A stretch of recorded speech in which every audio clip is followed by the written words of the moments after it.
Investment for you channel पे professor Mittal Deepawali के शुभ अवसर पर आप सब इन्वेस्टर्स को हार्दिक शुभकामनाएं प्रेषित करते हैं। आज हम एक इन्वेस्टर का लॉन्ग टर्म में किस तरह से अपना एटीट्यूड या बिहेवियर होना चाहिए जिससे कि उसको ऑप्टिमम रिटर्न मिले, इसी श्रृंखला में एक हम स्टडी करते हैं एजुकेशनल पर्पस से कि एक स्क्रिप्ट हम यहाँ पर लेना चाहेंगे जिसका नाम है Jindal poly investment and financial company limited, जो इन्वेस्टमेंट कंपनी है। कॉमनली इन्वेस्टर्स इन्वेस्टमेंट कंपनीज की तरफ कम ध्यान देते हैं क्योंकि वहाँ उनको एकदम से अपने इन्वेस्टमेंट पर फ्लक्चुएशंस नहीं दिखाई देते हैं, किंतु लॉन्ग टर्म में अगर हम देखें तो यहाँ यही चीज़ निकल के आती है कि हमें लॉन्ग टर्म में अपना इन्वेस्टमेंट का रिटर्न ऑप्टिमम मिलना चाहिए। इस स्क्रिप्ट को एनालाइज करने से पहले मैं सभी इन्वेस्टर्स से ये अपील करता हूँ कि वे चैनल को सब्सक्राइब करें, लाइक करें और अपने मित्रों में शेयर करें जिससे वह अधिक से अधिक लाभान्वित हो सकें।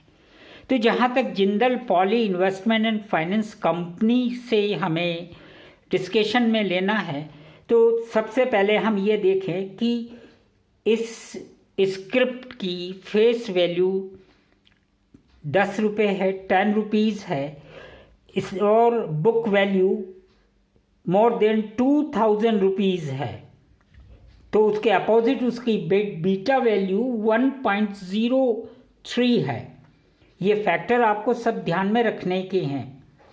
अगर हम ईपीएस की बात करें तो ईपीएस 29.31 सेक्टर पीई की बात करें तो वह 29.31 है, और कंपनी की अगर पीई की बात करें तो वो अबाउट 2 है।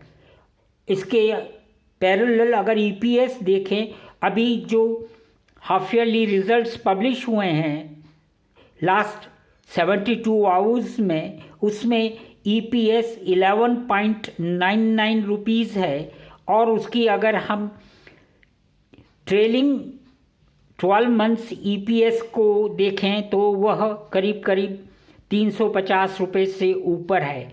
ये कंपनी बीएसई और एनएसई दोनों में लिस्टेड है। और उसके साथ अगर यहाँ पर हम आरओई और आरओसीई को देखें तो ये दोनों रेशियो भी हमारे लिए काफ़ी कंफर्टेबल लगते हैं एक इन्वेस्टर के पॉइंट ऑफ व्यू से। 10 करोड़ की कैपिटल पर 11 रुपीज़ प्लस की हाफ ईयरली ईपीएस,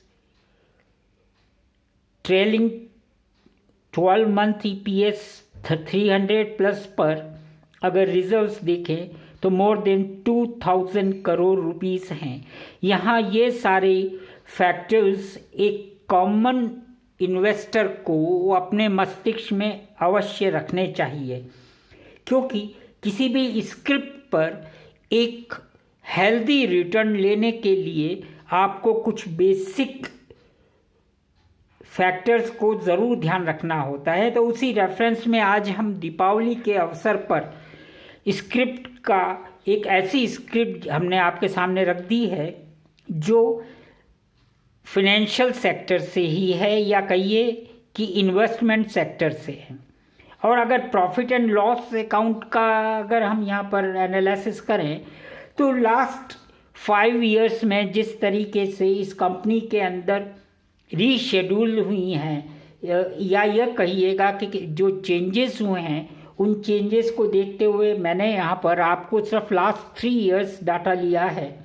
अगर सेल्स देखें तो 2021 में 1 करोड़, 22 में 2477 करोड़ और 2023 में 3,125 करोड़ और ट्रेलिंग देखें तो 1,700 करोड़ के करीब आ रही है।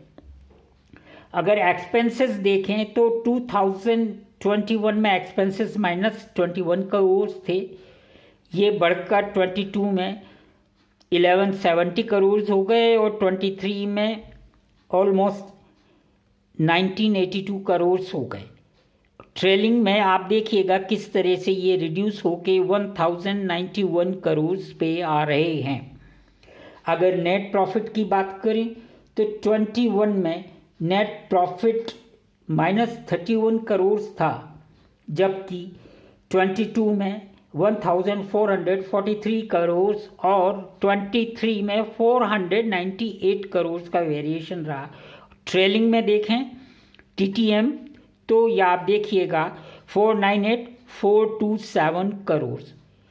यहाँ पर देखिएगा ऑपरेटिंग प्रॉफिट मार्जिन 2021 में लॉस होते हुए कितना था, मोर देन 2000%, जो 22 में 53% रहा, 23 में वो 37% है, करंट भी 37% है।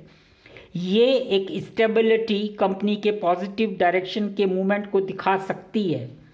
EPS को हम देखें तो यहाँ आपको क्लियर है -15, मोर देन 22 में मोर देन 56 करोड़, 23 में 267 करोड़ और अगर हम TTM उसका देखें तो 289 करोड़ आ रहा है। किस पर? 10 करोड़ की इक्विटी पर।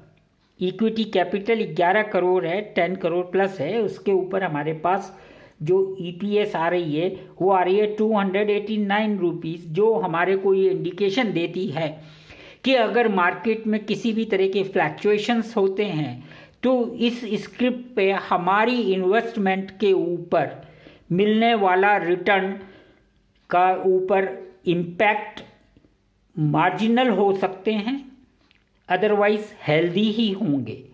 यहाँ एक और इम्पॉर्टेंट फैक्टर है जो आप अगर एनुअल रिपोर्ट में पढ़ें और देखें तो आपको पता लगेगा कि यह कंपनी मोस्टली एनर्जी सेक्टर में, रिन्यूएबल एनर्जी सेक्टर में इसकी इन्वेस्टमेंट हैं। इसका मतलब यह है कि अगर हम एज ए एनालिस्ट इसको आइडेंटिफाई करना चाहें या इसको एनालाइज करना चाहें तो हमें ये पता लगेगा कि यह स्क्रिप्ट हमें लॉन्ग टर्म में अपने इन्वेस्टमेंट पर कितना रिटर्न दे सकती है। यही मेरा आज का आपसे क्वेश्चन है। इसका आप मुझे कमेंट बॉक्स में आंसर दीजिए कि नेक्स्ट 6 और 8 क्वार्टर्स में इस कंपनी में EPS किस तरह से आएगी, कंपनी की ग्रोथ क्या आएगी और एक्सपेक्टेड जो मार्केट प्राइस है स्क्रिप्ट का वो क्या होना चाहिए। पुनः दीपावली की हार्दिक शुभकामनाओं के साथ, शुभ इन्वेस्टमेंट के साथ, धन्यवाद।